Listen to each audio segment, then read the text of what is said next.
पढ़े लिखे लोगों ने धोखा दिया है, ये बोल बोल के पैसा ठगा है समाज का। तो धोखा दिया है तो तुमने लाखों करोड़ों रुपए चंदा लिया, तुमने कौन सी आंदोलन चला दी बाबा साहब के नाम पर, कौन से किताब छाप दी? बाबा साहब के दर्शन को, फिलॉसफी को सर के बल इन कथित अंबेडकरवादियों और दलित लोगों ने खड़ा कर दिया है।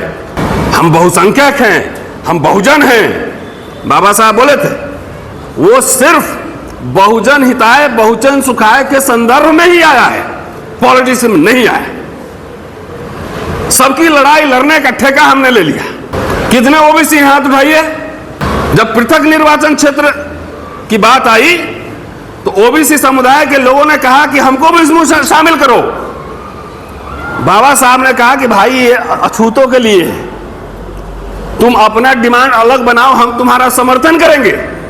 तो पिछड़ा वर्ग के नेताओं ने ब्राह्मण से ज्यादा विरोध किया पृथक निर्वाचन क्षेत्र का। ये दलित सबका दिमाग खराब हो गया है।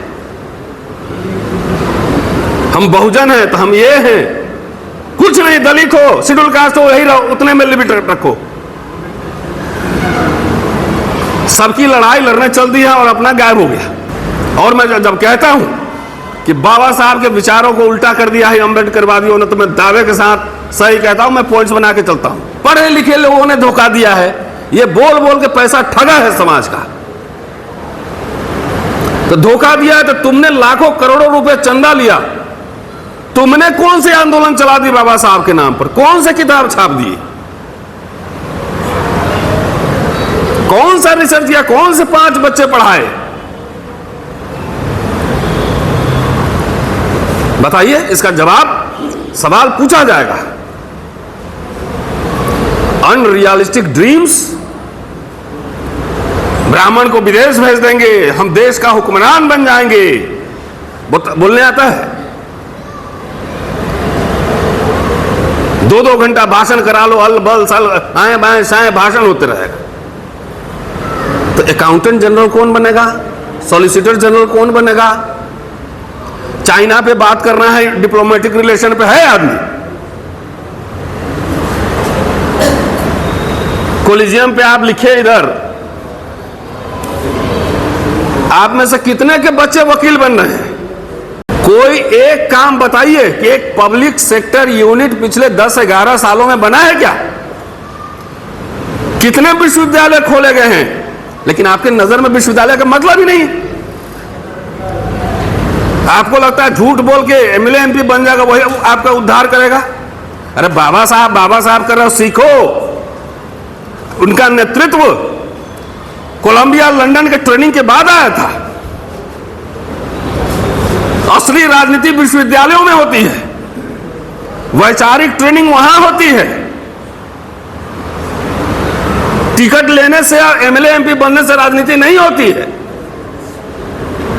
अभी बोल रहे थे ना, कहां गए मेश्राम साहब? एक ईडी आएगा, पकड़ के कॉलर पकड़ के 10 रुपया निकालेगा, जेब से ले जाएगा। इस पे आप गंभीरता से सोचिए। बाबा साहब के दर्शन को, फिलॉसफी को सर के बल इन कथित अंबेडकरवादियों और दलित लोगों ने खड़ा कर दिया है। मैं चुनौती देता हूं, जिसमें हिम्मत है बहस कर ले हमसे। हम बहुसंख्यक हैं, हम बहुजन हैं, बाबा साहब बोले थे। पूरे राइटिंग स्पीचेज में ये टर्म ढूंढ लीजिए, बहुजन। वो सिर्फ बहुजन हिताय बहुजन सुखाय के संदर्भ में ही आया है, पॉलिटिक्स में नहीं आया। सबकी लड़ाई लड़ने का ठेका हमने ले लिया कि सब हम लड़ लेंगे। कितने इसमें मुस्लिम हैं? हाथ उठाइए जरा।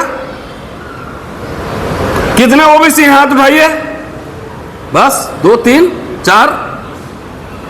आप अपना एजेंडा खुद तय कीजिए, हम आपके साथ खड़े हैं। मेरा नेतृत्व आप नहीं स्वीकार करेंगे, यह नेचुरल बात मैं कह रहा हूं। बाबा साहब एक्सपेरिमेंट कर चुके थे। जब पृथक निर्वाचन क्षेत्र की बात आई तो ओबीसी समुदाय के लोगों ने कहा कि हमको भी इसमें शामिल करो। बाबा साहब ने कहा कि भाई ये अछूतों के लिए है, तुम अपना डिमांड अलग बनाओ, हम तुम्हारा समर्थन करेंगे। तो बोले नहीं नहीं हमको उसी में डालिए। तो अछूतों ने विरोध किया कि नहीं ये अछूतों के लिए। तो पिछड़ा वर्ग के नेताओं ने ब्राह्मण से ज्यादा विरोध किया पृथक निर्वाचन क्षेत्र का। आज उस समय वो बात अगर समझ गए होते तो आज हमको ये सब लड़ने की जरूरत नहीं होती। इसीलिए मैं कहता हूं ना, अपना नेतृत्व, अपना वैचारिकी खुद पैदा कीजिए, उसके बाद हम लोग बैठ के बात करेंगे, कॉमन मिनिमम प्रोग्राम बनाएंगे। ये दलित सबका दिमाग खराब हो गया है। हम बहुजन हैं तो हम ये हैं, कुछ नहीं, दलित हो, शेड्यूल कास्ट हो, यही रहो, उतने में लिमिट रखो। सबकी लड़ाई लड़ने चल दी है और अपना गायब हो गया। बिना आंदोलन के 10% रिजर्वेशन आ गया। आप अपनी लड़ाई लड़ ही नहीं रहे हो, अपना बचा ही नहीं रहे हो। ये स्लोगन अच्छा लगता है, हम बहुजन हैं, धन धरती बट के रहेगा, हम सत्ता ले लेंगे। कहां है दिखाओ 85%। एक मुद्दा पे तो बाहर निकलो, शिक्षा के सवाल पे ही बाहर निकलो, नहीं निकलते। और मैं जब कहता हूं कि बाबा साहब के विचारों को उल्टा कर दिया है अम्बेडकरवादियों ने, तो मैं दावे के साथ सही कहता हूं, मैं पॉइंट्स बना के चलता हूं। बाबा साहब की पूरी जिंदगी यह साबित करने में लग गई कि हम माइनॉरिटी हैं, हम अल्पसंख्यक हैं। एक दो जनरेशन नौकरी क्या कर लिए, चल दिए, दिमाग खराब हो गया। आरएसएस बीजेपी समझ गया है कि बाबू लोग 20 लाख जो तैयार हुआ है सरकारी बाबू लोग, इसका दिमाग ज्यादा खराब हो गया है। तो नौकरी खत्म कर दो, अपने आप चला जाएगा प्रकृति के गोद में, खेत में खटिया में बैठेगा, मजदूरी करेगा, तो मोटापा उटापा जो निकला सब ठीक हो जाएगा। यही आधार बना रिजर्वेशन का कि we are minority in national life, that is why we need protection. हमारे हितों की रक्षा की जाए। 1942-44 तक शेड्यूल कास्ट को माइनॉरिटी स्टेटस नहीं मिला था। सिख को था, मुसलमान को था, ईसाई को था, लेकिन दलित को नहीं मिला था, इसलिए सरकारी नौकरियों में आरक्षण नहीं था।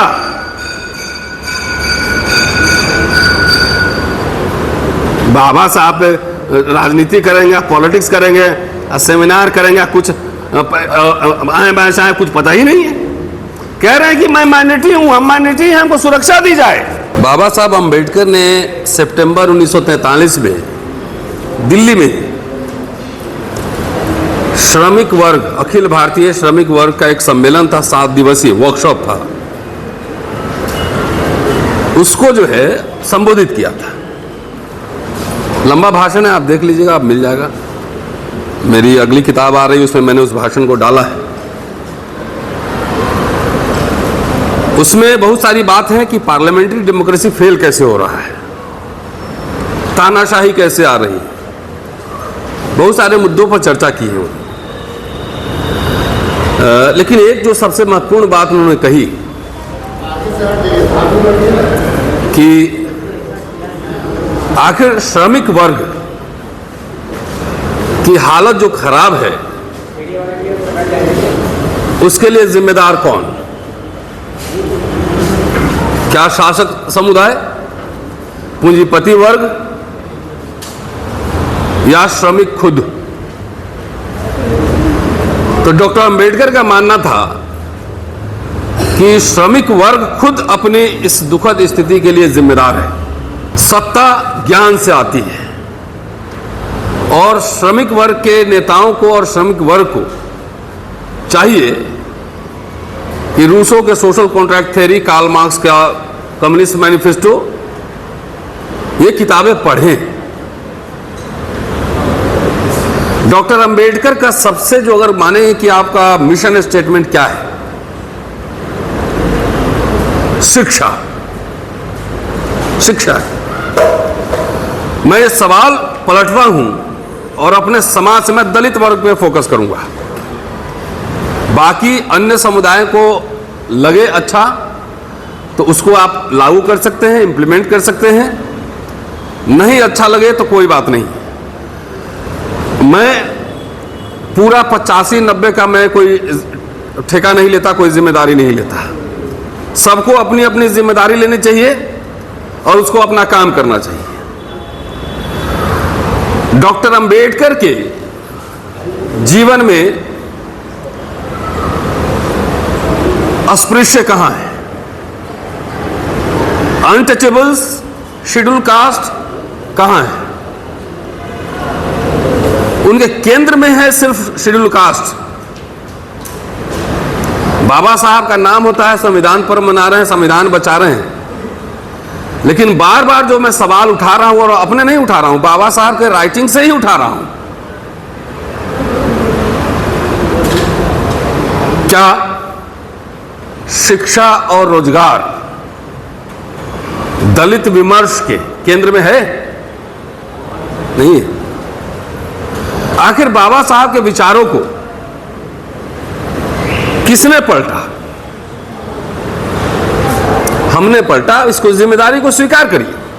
बाबा साहब जो जो बात करते थे उसके उलट हमने काम किया।